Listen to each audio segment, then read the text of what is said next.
This episode is brought to you by Marvel Studios Echo. All episodes streaming January 9th, only on Hulu and Disney+. Rated TV MALV. Viewer discretion advised. Maya Lopez has betrayed her mentor, the notorious Kingpin. Now on the run, she returns to her hometown to prepare for the biggest fight of her life. Don't miss Marvel Studios' hardest-hitting series yet. An epic 5-episode event. Marvel Studios Echo. All episodes streaming January 9th, only on Hulu and Disney+.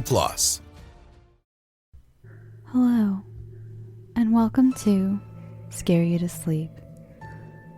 It's week 2 of Halloween episodes, and this week I'm going to be reading to you some beautiful classics.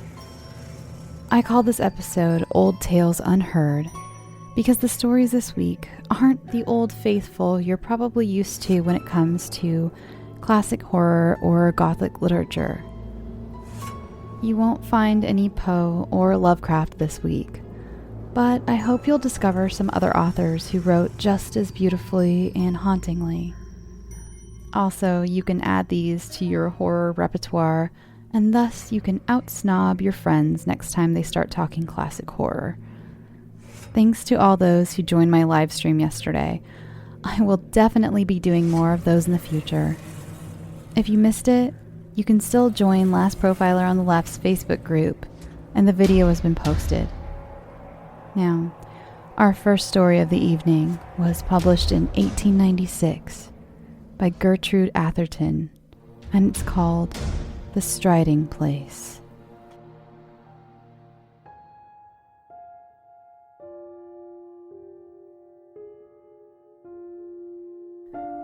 Weagle, continental and detached, tired early of grouse shooting. To stand propped against a sod fence while his host's workmen rooted up the birds with long poles and drove them towards the waiting guns made him feel himself a parody on the ancestors who had roamed the moors and forests of this West Riding of Yorkshire in hot pursuit of game worth the killing. But when in England in August, he always accepted whatever proffered for the season and invited his host to shoot pheasants on his estates in the south. The amusements of life, he argued, should be accepted with the same philosophy as its ills. It had been a bad day. A heavy rain had made the moor so spongy that it fairly sprang beneath the feet. Whether or not the grouse had haunts of their own, wherein they were immune from rheumatism, the bag had been small. The women, too, were an unusually dull lot, with the exception of a new-minded debutante who bothered Weagle at dinner by demanding the verbal restoration of the vague paintings on the vaulted roof above them. But it was no one of these things that sat on Weagle's mind, as, when the other men went up to bed, he let himself out of the castle and sauntered down to the river. His intimate friend, the companion of his boyhood and the chum of his college days, his fellow traveler in many lands, the man for whom he possessed stronger affection than for all men, had mysteriously disappeared 2 days ago, and his track might have sprung to the upper air for all trace he had left behind him. He had been a guest on the adjoining estate during the past week, shooting with the fervor of the true sportsman, making love in the intervals to Adeline Cavan, and apparently in the best of spirits. As far as was known, there was nothing to lower his mental mercury, for his rent roll was a large one. Miss Cavan blushed whenever he looked at her, and, being one of the best shots in England, he was never happier than in August. The suicide theory was preposterous, all agreed, and there was as little reason to believe him murdered. Nevertheless, he had walked out of March Abbey 2 nights ago without hat or overcoat, and had not been seen since. The country was being patrolled night and day. 100 keepers and workmen were beating the woods and poking the bogs on the moors, but as yet not so much as a handkerchief had been found. Weigel did not believe for a moment that Wyatt Gifford was dead, and although it was impossible not to be affected by the general uneasiness, he was disposed to be more angry than frightened. At Cambridge, Gifford had been an incorrigible practical joker, and by no means had outgrown the habit. It would be like him to cut across the country in his evening clothes, board a cattle train, and amuse himself touching up the picture of the sensation in West Riding. However, Weigel's affection for his friend was too deep to companion with tranquility in the present state of doubt, and instead of going to bed early with the other men, he determined to walk until ready for sleep. He went down to the river and followed the path through the woods.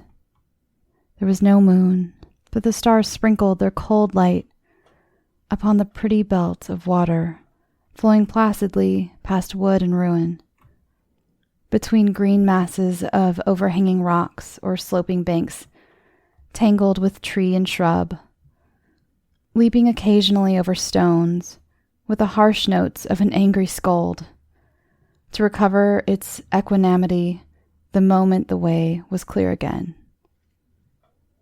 It was very dark in the depths where Weigel trod. He smiled as he recalled a remark of Gifford's. An English wood is like a good many other things in life, very promising at a distance, but a hollow mockery when you get within. You see daylight on both sides, and the sun freckles the very bracken. Our woods need the night to make them seem what they ought to be, what they once were, before our ancestors' descendants demanded so much more money in these so much more various days. Weigel strolled along, smoking and thinking of his friend, his pranks, many of which had done more credit to his imagination than this, and recalling conversations that had lasted the night through. Just before the end of the London season, they had walked the streets one hot night after a party, discussing the various theories of the soul's destiny. That afternoon they had met at the coffin of a college friend, whose mind had been blank for the past 3 years. Some months previously, they had called at the asylum to see him. His expression had been senile, his face imprinted with the record of debauchery. In death, the face was placid, intelligent, without ignoble lineation, the face of the man they had known at college. Weigel and Gifford had no time to comment there, and the afternoon and evening were full, but coming forth from the house of festivity together, they had reverted almost at once to the topic. I cherish the theory, Gifford had said, that the soul sometimes lingers in the body after death. During madness, of course, it is an impotent prisoner, albeit a conscious one. Fancy its agony and its horror. What more natural than that? When the life spark goes out, the tortured soul should take possession of the vacant skull and triumph once more for a few hours while old friends look their last. It has had time to repent while compelled to crouch and behold the result of its work. And it has shriveled itself into a state of comparative purity. If I had my way, I should stay inside my bones until the coffin has gone into its niche, that I might obviate for my poor old comrade the tragic impersonality of death. And I should like to see justice done to it, as it were, to see it lowered among its ancestors, with the ceremony and solemnity that are its due. I'm afraid that if I ever dissevered myself too quickly, I should yield to curiosity and hasten to investigate the mysteries of space. You believe in the soul as an independent entity, then? And that it and the vital principle are not one and the same? Absolutely. The body and soul are twins, life comrades, sometimes friends, sometimes enemies, but always loyal in the last instance. Someday, when I am tired of this world, I shall go to India and become a Mahatma, solely for the pleasure of receiving proof during life of this independent relationship. Suppose you were not sealed up properly and returned after one of your astral flights to find your earthly part unfit for habitation. It is an experiment I don't think I should care to try unless even juggling with soul and flesh had palled. That would not be an uninteresting predicament. I should rather enjoy experimenting with broken machinery. The high, wild roar of water smote suddenly upon Weagle's ear and checked his memories. He left the wood and walked out on the huge slippery stones which nearly closed the river wharf at this point, and watched the waters boil down into the narrow pass with their furious, untiring energy. The black quiet of the woods rose high on either side. The stars seemed colder and whiter just above. On either hand, the perspective of the river might have run into a rayless cavern. There was no lonelier spot in England, nor one which had the right to claim so many ghosts, if ghosts there were.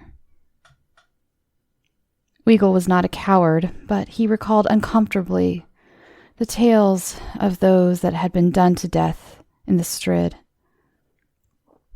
Wordsworth's boy of Egremont had been disposed of by the practical Whitaker, but countless others, more venturesome than wise, had gone down into that narrow boiling course, never to appear in the still pool a few yards beyond.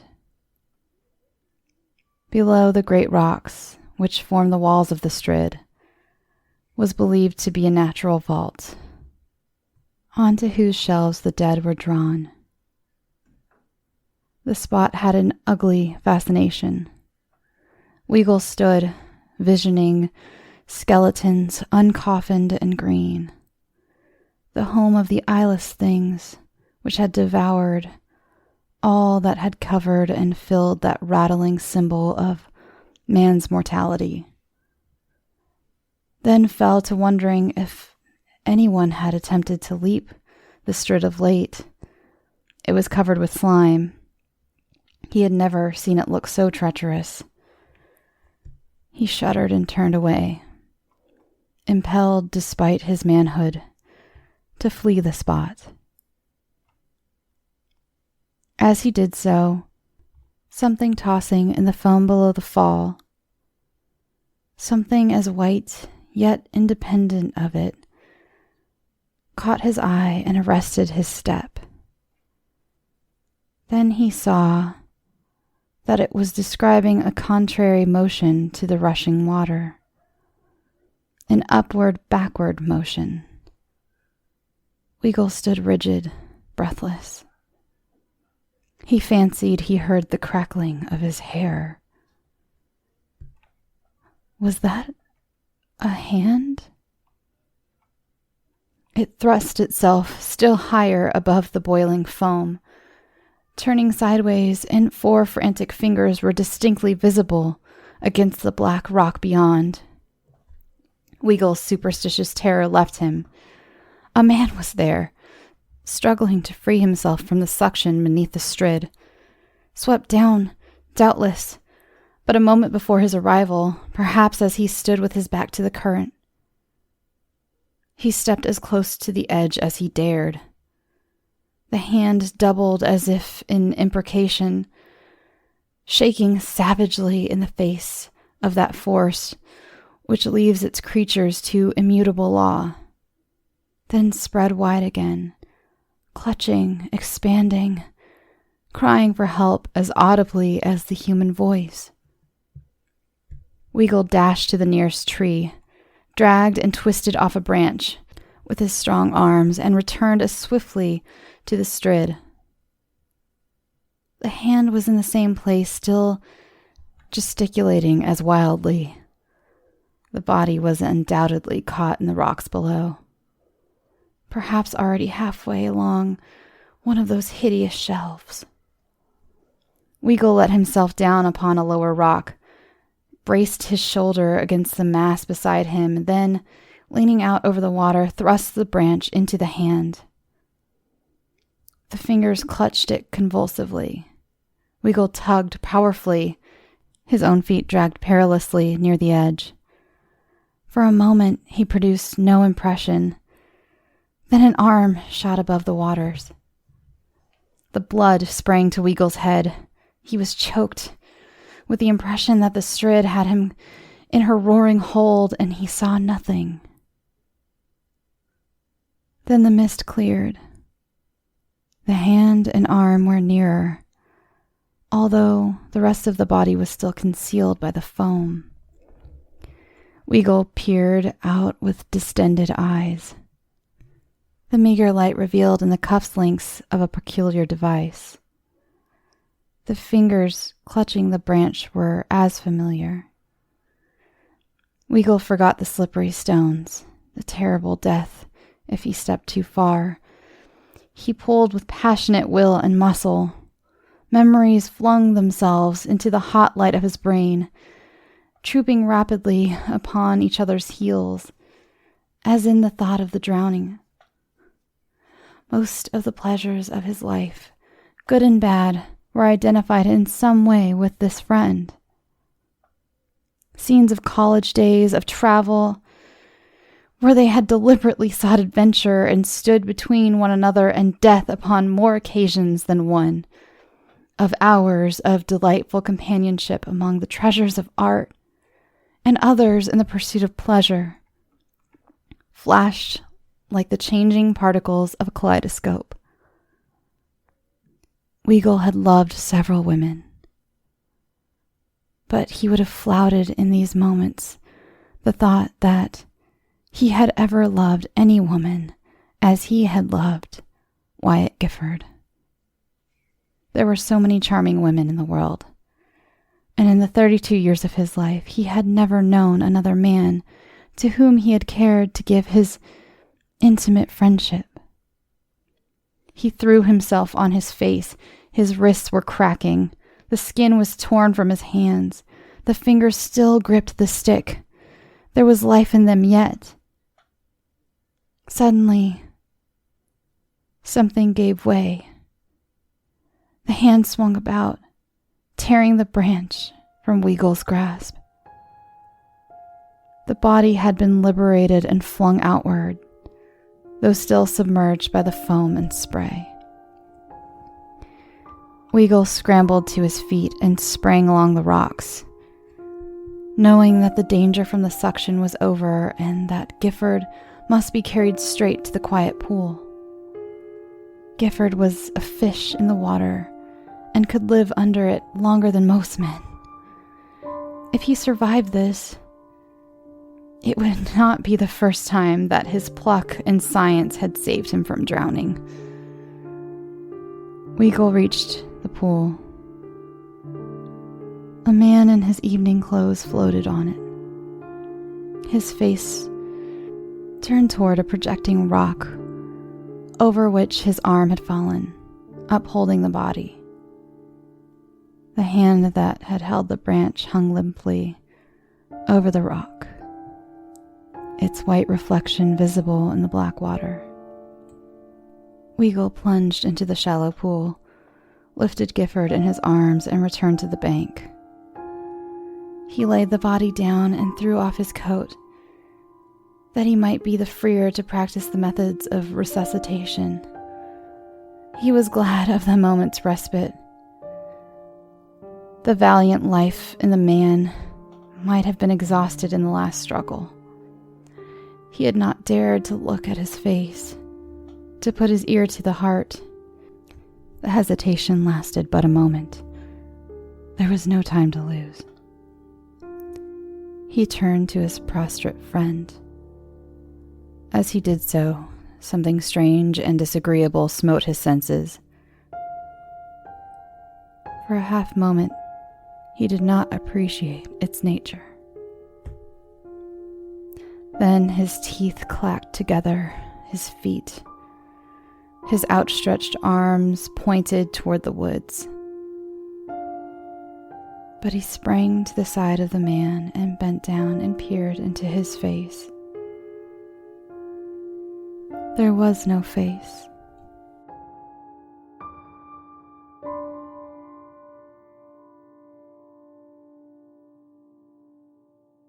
Hey there, it's the new year. You've got mood boards and resolutions, and work is back in full swing, and you don't need any extra stress in your life. And Factor's ready-to-eat meal delivery takes the stress out of meal planning and sets you up for success in the new year. Skip the grocery stores, prep work, and cooking fatigue. Instead, get chef-crafted, dietitian-approved meals delivered right to your door, with over 35 meals to choose from per week, including options like keto, calorie smart, vegan plus veggie, and more. Plus over 55 weekly add-ons. You'll have a ton of nutritious and flavorful options to kickstart your resolutions. Forget frantic lunch preps and rush dinners. Factor's 2-minute meals are your secret weapon in the new year. Fuel up fast with restaurant-quality meals, all delivered right to your door. Factor now offers loads of snack options like breakfast, smoothies, juices, snacks, and more to keep me going no matter what's on the schedule. Skip the overpriced takeout trap. Factor is cheaper and way more delicious than takeout. Get chef-crafted, restaurant-quality meals delivered right to your door. They are ready to heat and eat in just 2 minutes, which means more time for you. Need a special occasion meal? Gourmet Plus is the perfect solution if you're looking for fast, upscale options done easily. When things get hectic, Factor is flexible. Change up your order every week with plans from 4 to 18 meals per week. Or pause or reschedule your deliveries anytime. Stress less over meal times in the new year. Factor's no prep, no mess meals free up time otherwise spent on shopping, cooking, and cleanup. No more wasting time in the kitchen. Not only does Factor offer fast, simple solutions when I'm too busy to cook, they also help me stay on top of my goals. With offerings like Protein Plus and Keto, I can stay on track. This is definitely going to come in handy for my New Year's goals. Factor has everything I need for a week of flavorful, nutritious eats. In addition to ready-to-eat meals, they have cold-pressed juices, smoothies, energy bites, extra protein, veggie sides, and more to keep me energized during frantic times. Head to factormeals.com/scareyoutosleep50 and use code SCAREYOUTOSLEEP50 to get 50% off. That's code SCAREYOUTOSLEEP50 at factormeals.com.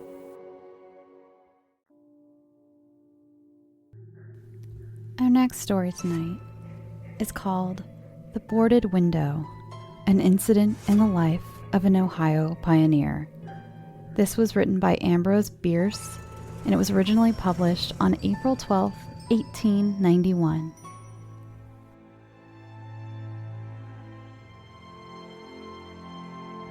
In 1830, only a few miles away from what is now the great city of Cincinnati, lay an immense and almost unbroken forest. The whole region was sparsely settled by people of the frontier, restless souls who no sooner had hewn fairly habitable homes out of the wilderness and attained to that degree of prosperity which today we should call indigence than impelled by some mysterious impulse of their nature. They abandoned all and pushed farther westward to encounter new perils and privations in the effort to regain the meager comforts which they had voluntarily renounced. Many of them had already forsaken that region for the remoter settlements, but among those remaining was one who had been of those first arriving. He lived alone in a house of logs, surrounded on all sides by the great forest, of whose gloom and silence he seemed a part, for no one had ever known him to smile or speak a needless word. His simple wants were supplied by the sale of barter of skins of wild animals in the river town, for not a thing did he grow upon the land which, if needful, he might have claimed by right of undisturbed possession. There were evidences of improvement. A few acres of ground immediately about the house had once been cleared of its trees, the decayed stumps of which were half concealed by the new growth that had been suffered to repair the ravage wrought by the axe. Apparently the man's zeal for agriculture had burned with a failing flame, expiring in its penitential ashes. The little log house, with its chimney of sticks, its roof of warping clapboards, weighted with traversing poles, and its chinking of clay, had a single door, and directly opposite, a window. The latter, however, was boarded up. Nobody could remember a time when it was not, and none knew why it was so closed. Certainly not because of the occupant's dislike of light and air, for on those rare occasions when a hunter had passed that lonely spot, the recluse had commonly been seen sunning himself on his doorstep, if heaven had provided sunshine for his need. I fancy there are few persons living today who ever knew the secret of that window, but I am one, as you shall see. The man's name was said to be Murlock. He was apparently 70 years old, actually about 50. Something besides years had had a hand in his aging. His hair and long, full beard were white, his gray, lusterless eyes sunken. His face singularly seamed with wrinkles, which appeared to belong to two intersecting systems. In figure he was tall and spare, with a stoop of the shoulders, a burden-bearer. I never saw him. These particulars I learned from my grandfather, from whom also I got the man's story when I was a lad. He had known him when living nearby in that early day. One day, Murlock was found in his cabin, dead. It was not a time and a place for coroners and newspapers, and I suppose it was agreed that he had died from natural causes, or I should have been told and should remember. I only know that, with what was probably a sense of the fitness of things, the body was buried near the cabin, alongside the grave of his wife, who had preceded him by so many years that local tradition had retained hardly a hint of her existence. That closes the final chapter of this true story, excepting, indeed, the circumstance that many years afterward, in company with an equally intrepid spirit, I penetrated to the place and ventured near enough to the ruined cabin to throw a stone against it, and ran away to avoid the ghost which every well-informed boy thereabout knew haunted the spot. But But there is an earlier chapter. That supplied by my grandfather. When Murloc built his cabin and began laying sturdily about with his axe to hew out a farm, the rifle meanwhile his means of support, he was young, strong, and full of hope. In that eastern country whence he came, he had married, as was the fashion, a young woman in all ways worthy of his honest devotion, who shared the dangers and privations of his lot with a willing spirit and light heart.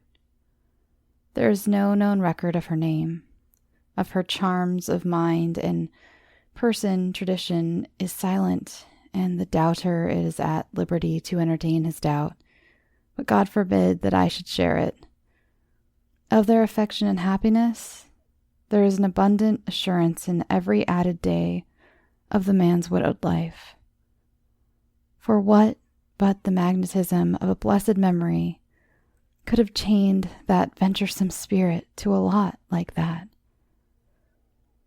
One day, Murloc returned from gunning in a distant part of the forest to find his wife prostrate with fever and delirious. There was no physician within miles, no neighbor, nor was she in a condition to be left to summon help. So he set about the task of nursing her back to health. But at the end of the third day, she fell into unconsciousness and so passed away, apparently with never a gleam of returning reason. From what we know of a nature like his, we may venture to sketch in some of the details of the outline picture drawn by my grandfather.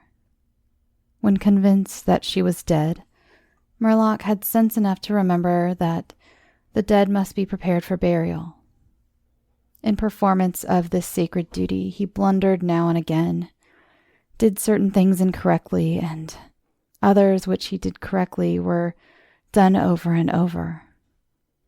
His occasional failures to accomplish some simple and ordinary act filled him with astonishment, like that of a drunken man who wonders at the suspension of familiar natural laws.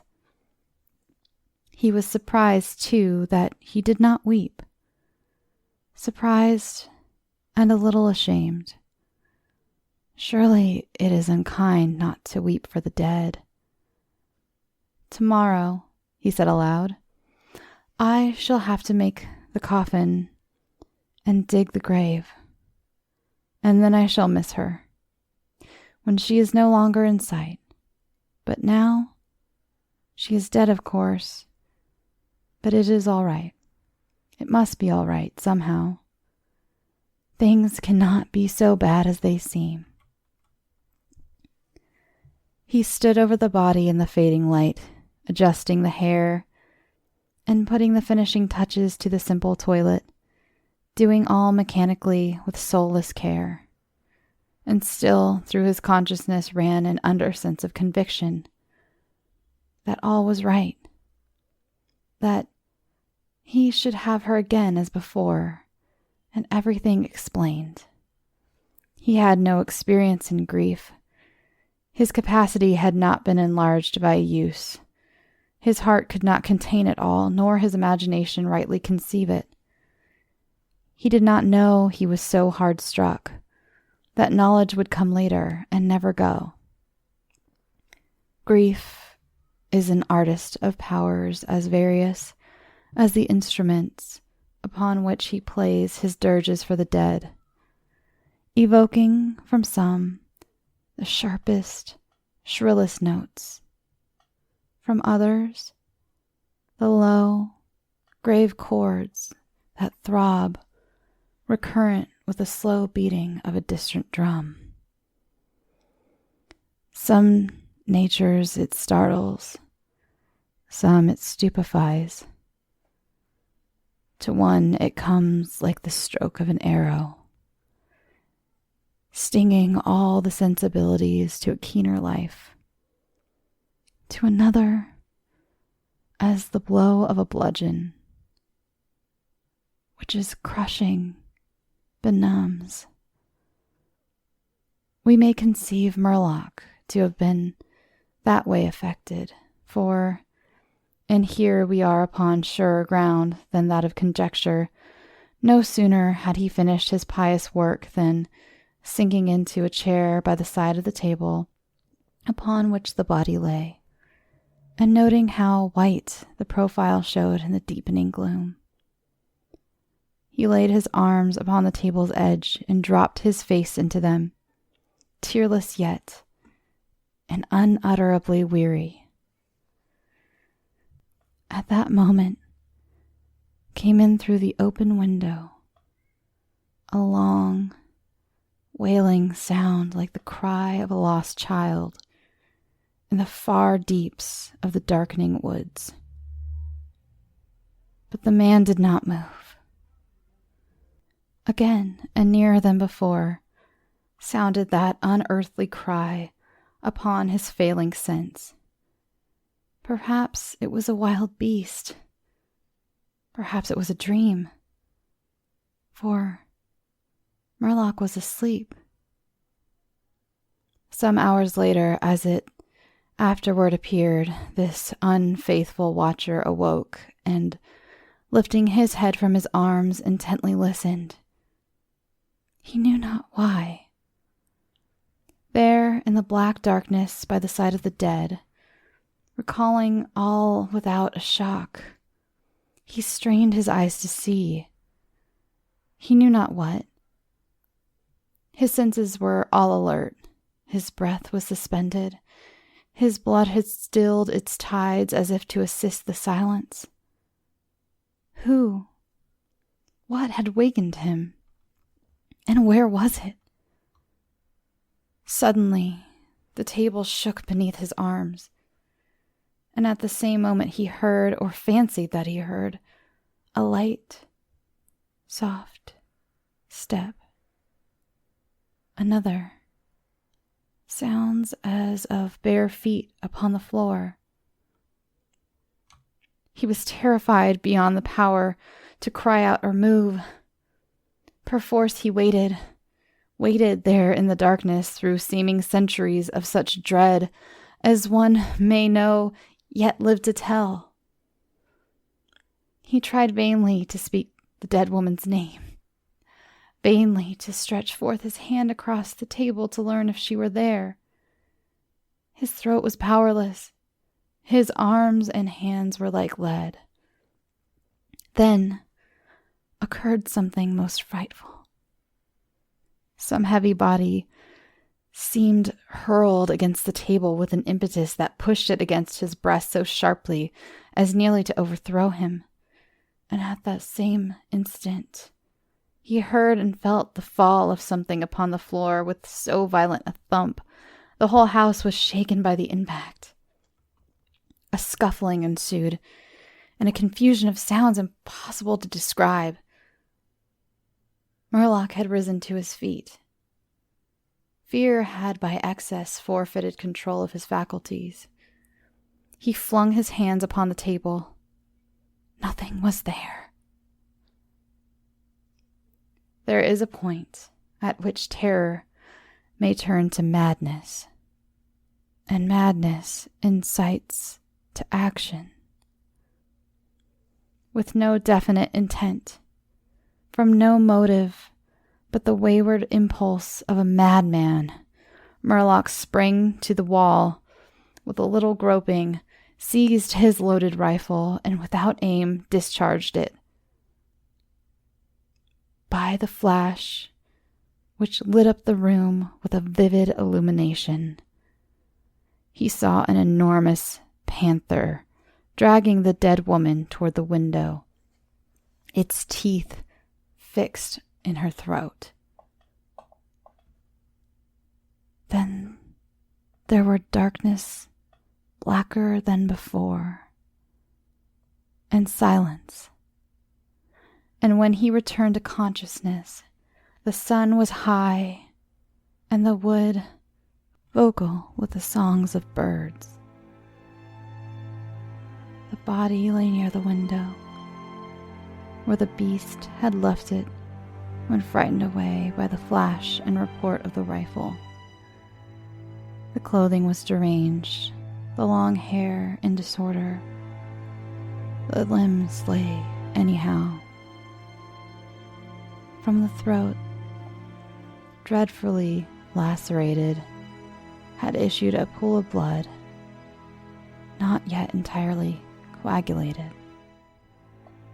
The ribbon in which she had bound the wrists was broken. The hands were tightly clenched. Between the teeth was a fragment of the animal's ear.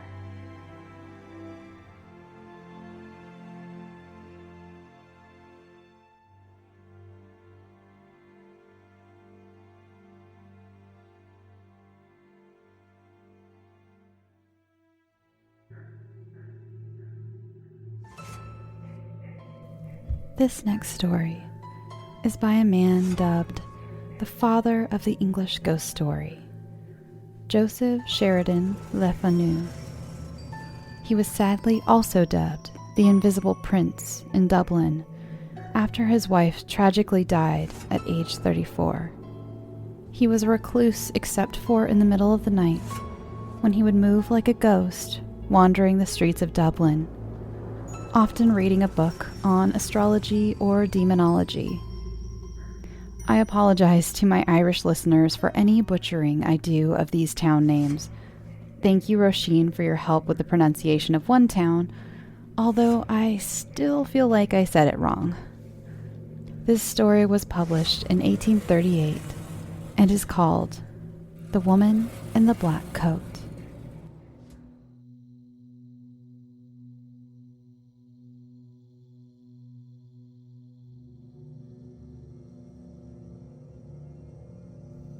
I was born into a rich and important family in Tyrone, Ireland. I was the younger of 2 daughters, and we were the only children. My sister was 6 years older than me, and we didn't play much together when I was young. And I was only 12 years old when she got married. I remember the day of her wedding well. Many people came, all of them laughing, singing, and happy. But I felt sad when my sister left with her new husband, Mr. Carew. She was always very nice to me, nicer than my mother, and so I cried when she went away to her new home in Dublin. My mother and father didn't love me. They wanted a son and were not interested in me. About a year after my sister got married, a letter arrived from Mr. Carew. He said that my sister was ill and that she wanted to come home to Tyrone and stay with us, to be with her family. I was sad that she was ill, but also very happy about her visit. They're leaving Dublin on Sunday, my father told me, and they're arriving here on Tuesday evening. Tuesday came, and it was a very long day. Hour after hour came and went, and I listened all the time for my sister and her husband. Now the sky was dark, and soon it was midnight.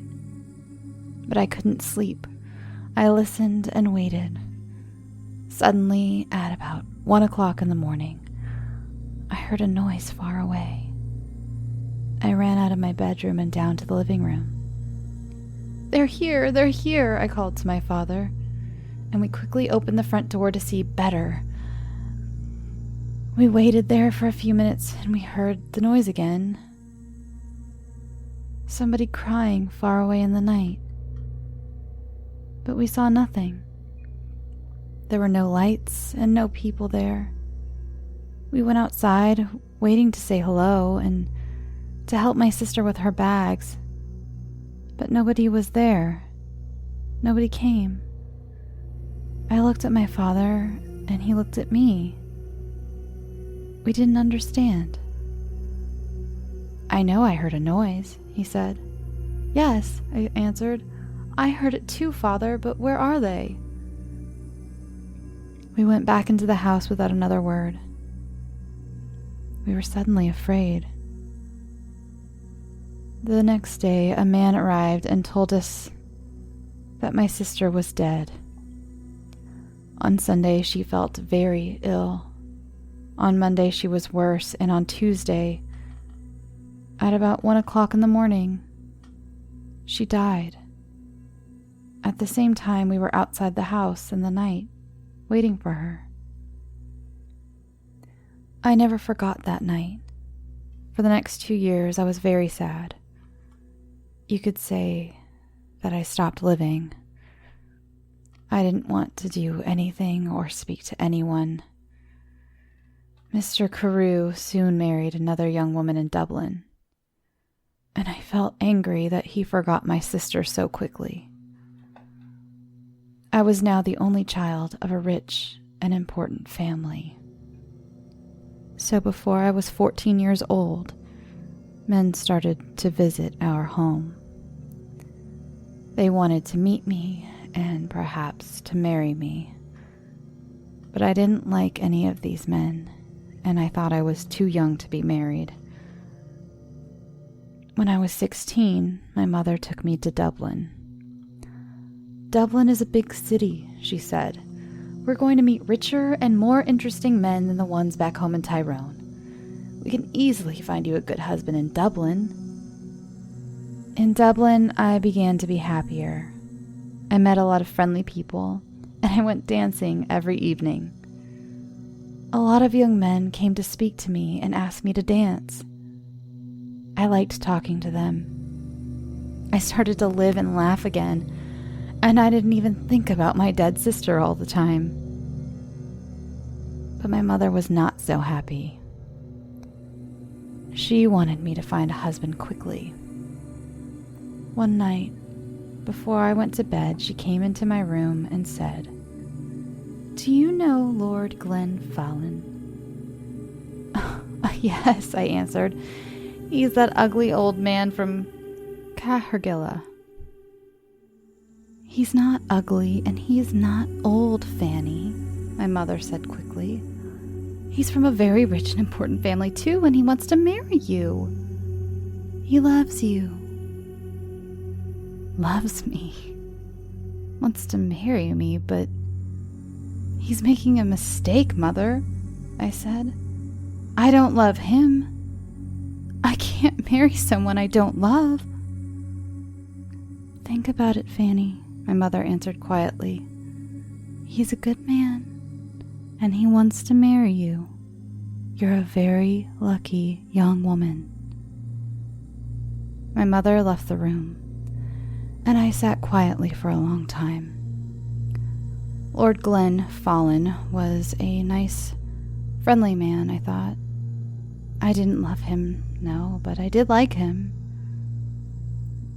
He always talked about interesting things.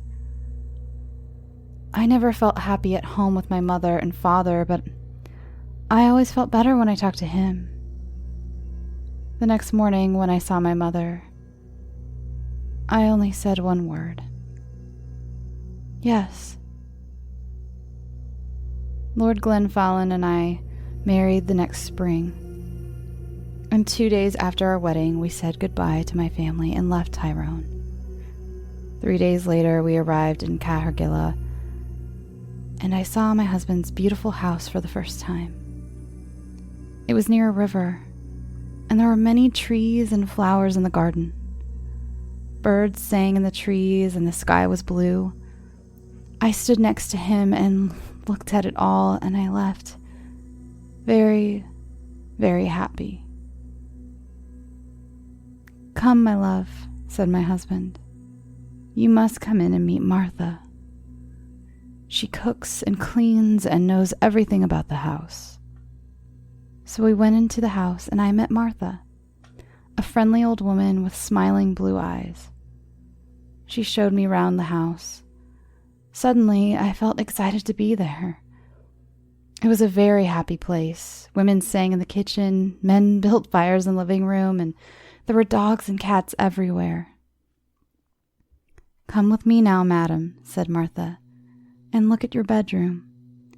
Then we can take up your bags and you can wash before dinner." I followed her, and soon we arrived at a big brown door. "This is your room," she said, and opened the door.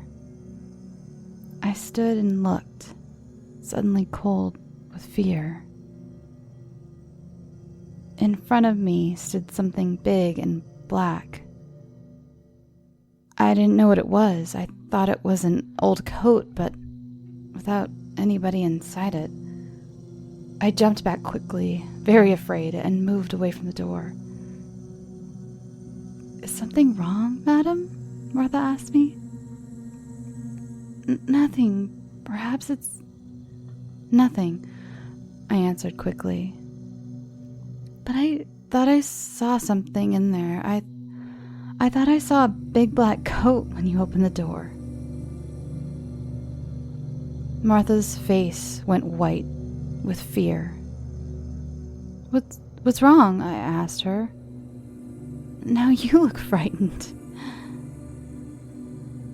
"Something bad is going to happen," she said.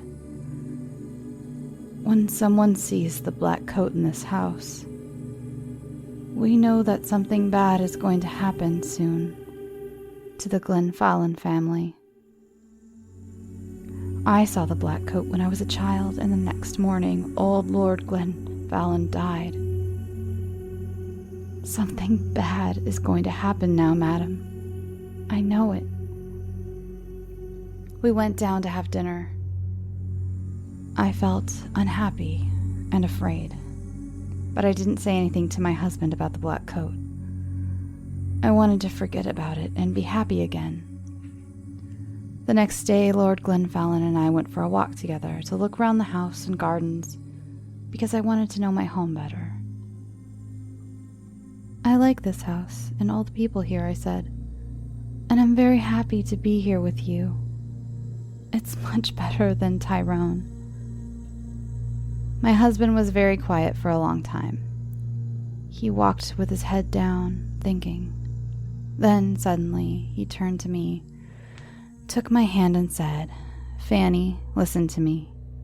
Listen carefully. There's something I must ask you. Please only go into the rooms in the front of the house. Never go into the rooms at the back of the building or in the little garden by the back door. Never. Do you understand me, Fanny?" His face was white and unhappy. I understood his words, but I didn't understand why he was a suddenly different man. Here he never smiled or laughed anymore. Perhaps the back of the house was dangerous, I thought, but he didn't want to talk about it anymore. We went back to the house without speaking, and again I tried to forget his words and to be as happy as I was before. It was about a month later that I met the other woman for the first time. One day, I wanted to go for a walk in the gardens. It was a beautiful day, and I ran up to my room after lunch to get my hat and coat. But when I opened the door of my room, there was a woman sitting near the fire. She was about 40 years old, and she wore a black coat. Her face was white, and when I looked closely, I saw that her eyes were white too. She was blind. "Madam," I said, "this is my room. There's a mistake." "Your room?" she answered. "A mistake? No, I don't think so. I don't think there's a mistake. Where is Lord Glenfallen?" "Down in the living room," I said. "But who are you, and why are you in my room?" "Tell Lord Glenfallen that I would like to speak to him," was all she said. "I must tell you that I'm Lady Glenfallen, and I want you to leave my room now," I said. Lady Glenfallen, you are not. You are not, she cried and hit my face very hard. I cried out for help, and soon Lord Glenfallen arrived. I ran out of the room as he ran in, and I waited outside to listen at the door. I did not hear every word, but I knew that Lord Glenfallen was very angry, and the blind woman was very unhappy. When he came out, I asked him, "Who is that woman, and why is she in my bedroom?" But my husband didn't answer me. Again, his face was white with fear. His only words were, "Forget her." But I did not forget her. And every day it was more difficult to talk to my husband. He was always quiet now, always sad and afraid. He sat hours and hours looking into the fires with his unhappy eyes. But I didn't know why, and he didn't want to tell me. One morning after breakfast, Lord Glenfallen suddenly said, "I have the answer. We must go away to another country. To France or Spain, perhaps. What do you think, Fanny?" He didn't wait for my answer, but left the room very quickly. I sat and thought for a long time. Why must we leave Cahergilla? I didn't understand. I didn't want to go too far away from my mother and father. They were old now, and my father was sometimes ill. They didn't love me very much, but I wanted to be near them. I thought about it all day, and I didn't know what to say to my husband when he arrived back in the evening and came in to dinner. I said nothing. After dinner, I was very tired, and I went up to my bedroom early. I wanted to have a good night's sleep and think about it all again the next day. I closed my eyes and went to sleep. But I did not sleep well, because I dreamed of the black coat. Suddenly, I woke up. Everything was dark and very quiet, but somebody was at the end of my bed. There was a hand with a light, and behind the light was the blind woman. She had a knife in her other hand. I tried to get out of bed and run to the door, but she stopped me. "If you want to live, don't move," she said. "Tell me one thing. Did Lord Glenfallen marry you?" "Yes, he did," I answered. "He married me in front of 100 people." "Well, that's sad," she said, "because I don't think he told you that he had a wife. Me. I am his wife, not you, young woman. You must leave this house tomorrow, because if you stay in here, you see this knife? I'm going to kill you with it." Then she left the room without a sound. I didn't sleep again that night. When morning came, I told my husband everything. "Who is the blind woman?" I asked him. "She told me last night she's your wife, that I'm not your wife."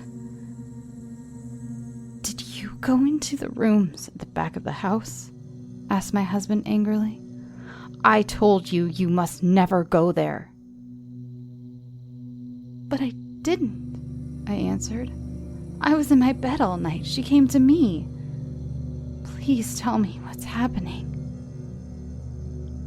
My husband's face was white again now, and he didn't speak for a long time.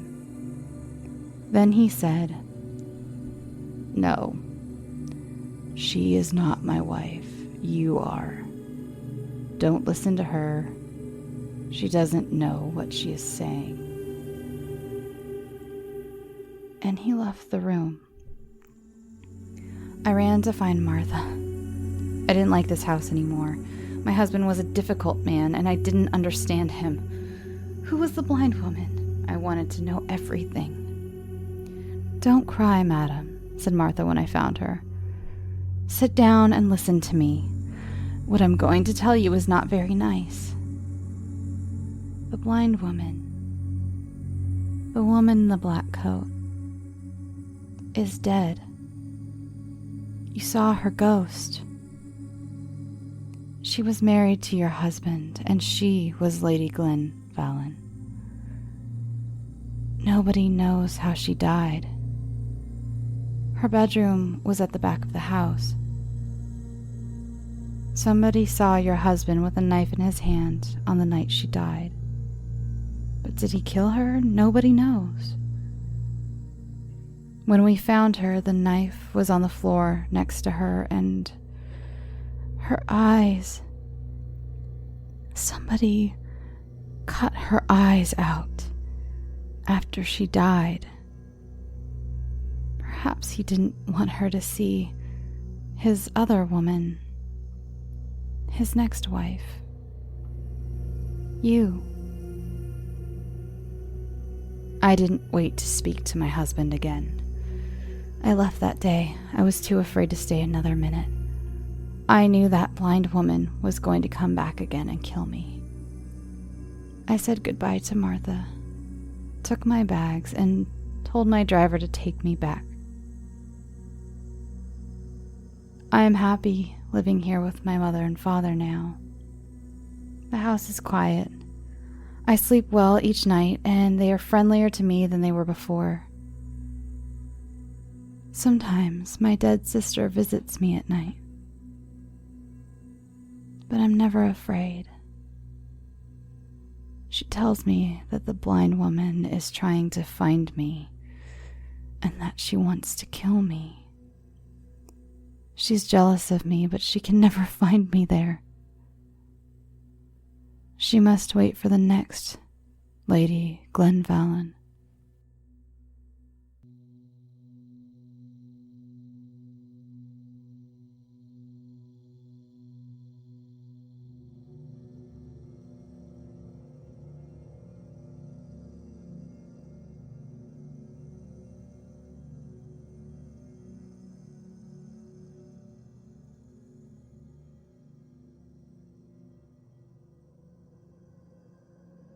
Thanks for listening. Hope you enjoyed this episode. I wanted to stretch your horror muscles a bit with some more obscure stuff from the 1800s. To those submitting, I will be back into normal episodes after Halloween. Please keep sending in your submissions, but just know if you want to work out some kinks, or work in some, I don't know your life, then you have some time. But that email address is scareyoutosleep@gmail.com. Next week is a super special episode. My Patreon users have already gotten a taste of what's to come, and I'm so excited to share it with the rest of you. Speaking of Patreon, you can support the podcast by going to patreon.com/scareyoutosleep. I love sending out stickers, so select that $5 or $10 tier so I can send you a Scare You to Sleep sticker. A huge eternal thank you to this week's patrons, Caroline Addis and Invoking the Tempest. You guys are the best. Follow the show on Twitter and Instagram at Scare You to Sleep. If you care to see my personal stuff, follow me at Shelby B. Scott. Join the Facebook group. If you're not being prompted with questions, then you have found the page and not the group, but there is a link to the group on the page. This week, Maud Rosemary started a spooky phone numbers thread, and I think my phone is haunted now. Maddie started a pets thread, so please come show me your furry, feathery, or scaly friends. Remember to check out Audible with my offer code SCARE for you to get 30 days for free. And I think that's it. Now, go get some sleep. Sweet dreams. Hey guys, I'm Tara, and I'm joined by my friends Heather and Jessica. Hi! And we're the hosts of Three Spook Girls, a new horror comedy podcast where we drink and talk about all things that scare us. Sometimes it's a haunted house, and sometimes it's ghosts. And sometimes it's about creepy effing black-eyed kids who will catch these hands if they show up at my door at 2 a.m. And yes, I will punch a ghost in the face and then go cry about it in the bathroom later. You can find us on iTunes, Podbean, and CastBox. Pour your favorite drink and join the conversation with us on Instagram and Twitter at 3spookedgirls. And take a drink when we mispronounce things. So again, join us for 3 Spooked Girls, available on iTunes, Podbean, and CastBox. Bye! Bye!